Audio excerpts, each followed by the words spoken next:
I went to the wedding of a junior colleague from work, only for the bride to say, "People with a low education and who are poor should sever ties with my husband." She was looking down on me because I dropped out of school. Rather than stopping her, my colleague, the groom, joined her in mocking me. I decided then and there to cut them out of my life and reach out to someone.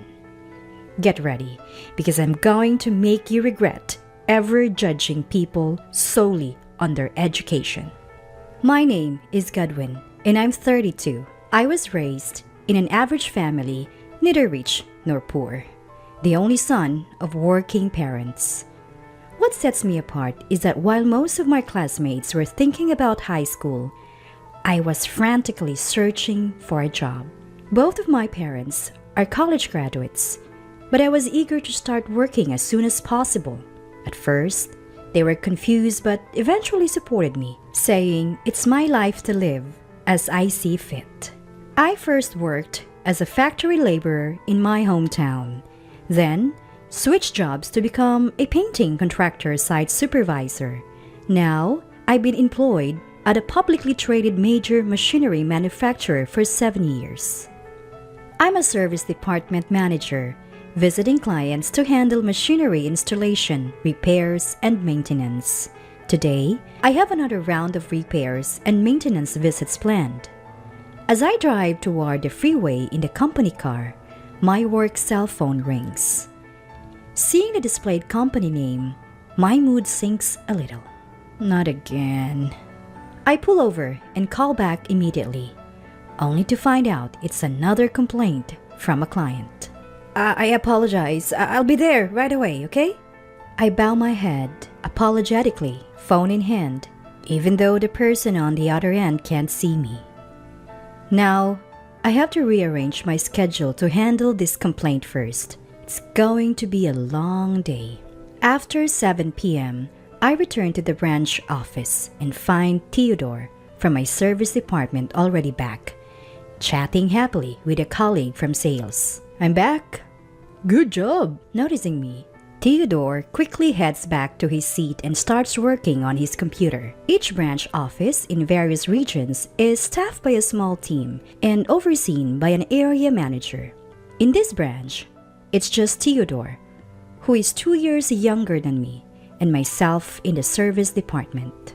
"Hey, Theodore, got a minute?" "What is it?" You could hear the irritation in his voice. "Got a complaint from one of your clients this morning. I went and fixed it myself, but we're both going tomorrow to apologize." "Why did you leave it unattended for 2 days?" "I had plans both days. The CEO over there is always bossing me around. Maybe they should rethink how they treat me." As usual, all that comes out of Theodore's mouth are excuses and complaints about the client. "I'm reporting this to the area manager."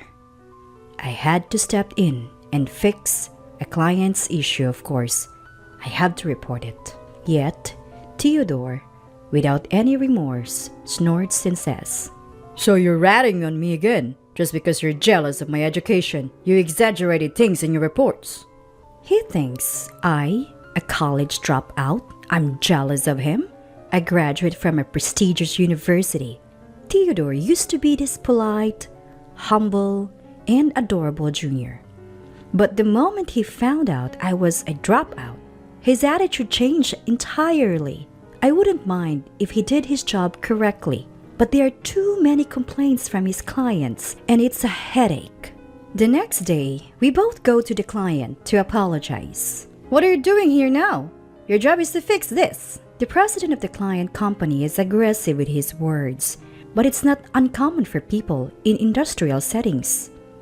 I'm used to it, but Theodore, with no field experience, stands there saying nothing. After calming the angry client and discussing future improvements, Theodore finally mutters a soft, "I'm sorry." I thought he'd be feeling down on the ride back, but I was wrong. "Why are field workers so uncivilized?" Instead of showing any remorse, Theodore was back to bashing the client. That CEO pretty much advertises his lack of education with the way he talks. It was embarrassing to witness. Who made the client that angry? Maybe you should reflect on your work. My words fall on deaf ears. You're just out of touch because you've worked in those environments. Even so, if you're going to be in this line of work, you have to get used to it. Theodore laughs mockingly. What are you talking about? I only took this job to gain some mechanical knowledge. I don't plan on sticking around. Typically, people like Theodore would spend 2 years in service, then move to sales, but he's been here for 3 years. Nobody's going to move a guy with so many complaints to a sales position. He genuinely believes the bad reports are all because of me being jealous. If that's the case, all the more reason to get good at your service job. Show some sincerity to the client. Sincerity? When his attitude is that bad? There's no sincerity to talk about. Maybe it wouldn't bother me if he was on the same level as me, professionally speaking.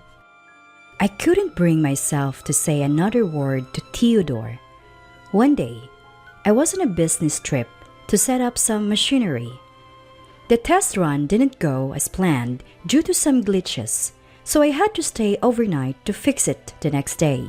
We had limited staff at the branch, so when major tasks like this came up, other local branches would help out. As I was looking for a place to eat near the hotel, someone called out to me. Hey, what are you up to? Turning around, there stood Theodore, arm in arm with a woman. Oh, hey, Theodore, good evening. I greeted the woman beside him and offered a handshake, which she accepted without a word. This is my girlfriend, Selena.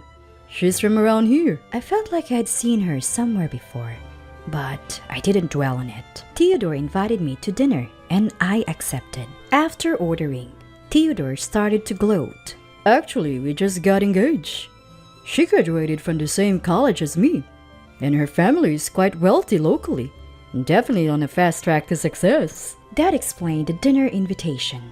He wanted to show off his fiancée. As for Selena, she barely acknowledged me, not making eye contact and offering only occasional nods to Theodore. Dinner ended with Theodore dominating the conversation. When it was time to go, he excused himself to go to the restroom. Left alone with Selena, she broke the silence. I've heard quite a bit about you from Theodore. Her eyes locked onto mine as she spoke with a certain coldness. I could tell Theodore had been bad-mouthing me. You think your managerial role is a big deal? Just because you've been at the company a few years longer? Could you please stop blocking Theodore's career? Certainly, the position of manager is something anyone can achieve through years of service and performance evaluations. And our direct boss is the area manager.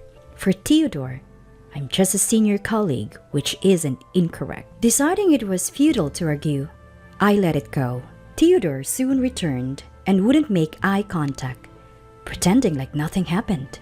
As I was leaving, I asked him about work for tomorrow, and he said he'd be helping out at this branch. Something felt off, but I didn't say anything because she was there. The next day, I went to troubleshoot a test run as planned, but Theodore never showed up. I felt uneasy, so I discreetly consulted the area manager and had him look into Theodore's business trip application. Turns out, on the day I met Theodore and his girlfriend, they were supposed to be on a business trip that involved an overnight stay. This was a clear false claim. The area manager asked to handle the rest, so I left it to them. Sometime later, the date for Theodore and his girlfriend's wedding was set. I wasn't invited and felt relieved. But a week before the ceremony, the area manager asked me to attend in their place. They were supposed to give the main speech but couldn't make it, so they asked me to do it. I initially declined, but accepted when they said they had showed up later. On the wedding day, I arrived early and bumped into Theodore and his girlfriend on my way to the waiting room. They looked surprised to see me. You know, my elite friends and I all have degrees from prestigious universities and work in top-tier companies. I didn't think you, a dropout, would fit in, so we didn't invite you. Theodore scoffed. I was asked to speak on behalf of the area manager who will be late. Once they arrive, I leave, I replied. The color drained from their faces. Are you trying to embarrass me by having a dropout give a speech? If the area manager can't make it, there's no need for a speech. Leave now, Theodore commanded. Cut ties with my husband. You, uneducated pauper. His girlfriend chimed in. They laughed haughtily and walked into the waiting room, leaving me stunned. A new emotion welled up and my whole body started trembling. If they want to sever ties, then so be it. I stayed under the radar and waited for my turn to speak. Finally, it was my turn. I took a deep breath and stepped up to the mic. Though Theodore and his girlfriend glared, urging me to leave, I started my speech unfazed. Congratulations on your wedding. If you thought I'd stick to usual pleasantries, you're mistaken. Theodore isn't exactly commendable in his job, but this is a celebratory occasion, so I must use only the highest praises. Top tier graduate, Theodore. You are exceptional in accumulating customer complaints at work. Your unrepentant and arrogant behavior, always blaming our clients, really showcases your thick skin. I'm always impressed. Stop it now. She stands up beside a flustered Theodore and shouts, overtaken by rage. You're supposed to cut ties with Theodore. Quit bullying him. The room starts buzzing, but I continue my speech unfazed. Our Ivy League grad Theodore is quite the trickster. He's been lying about business trips to go hang out with her and claiming expenses for it. That's pretty bold and clear embezzlement. Hey, cut it out! You're making this up! Theodore shouts red-faced and starts coming towards me. She also stands up and screams. What's your evidence for all of this? Are you insane? The room descends into chaos, prompting the MC to nervously ask me to stop. I thought, maybe this is as far as it goes. At that moment, the door swings open with a bang. The ones who entered the now silent room were the area manager and the president of the client company. She goes pale when she sees the president heading straight for the bride and groom's table. So, you're lying about wanting to quit your job to marry me was a lie? Turns out, she had been working as a hostess at the club. I recognize her because I was once told at the club that she was the one I was supposed to marry. I had contacted the area manager to bring the president after realizing her true identity in her dressed-up appearance. I lent you money to quit your job and pay off your debt. Then you disappeared and planned to marry someone else? That is... She couldn't come up with any excuses when faced with the calm president. Even Theodore didn't know about her working in the hostess club. He storms back to her and confronts her. What is going on? She snaps back. You act all elite, but you are a no-good criminal. Even worse than a dropout. That dropout's just jealous of me. It's all lies. The area manager quietly stands in front of the shouting Theodore. We have evidence of your actions, and we'll be reporting them to headquarters. You'll be suspended until a decision is made. Realizing the gravity of the situation, Theodore stands there, his face ashen. The president says to her, "We'll be speaking through lawyers from now on." The once defiant woman breaks down in tears. The MC wisely suspends the ceremony and the guests are asked to leave. I leave the scene with the area manager and the president. Rumor has it that Theodore and she had planned to get their marriage certificate after the ceremony, but now it's off.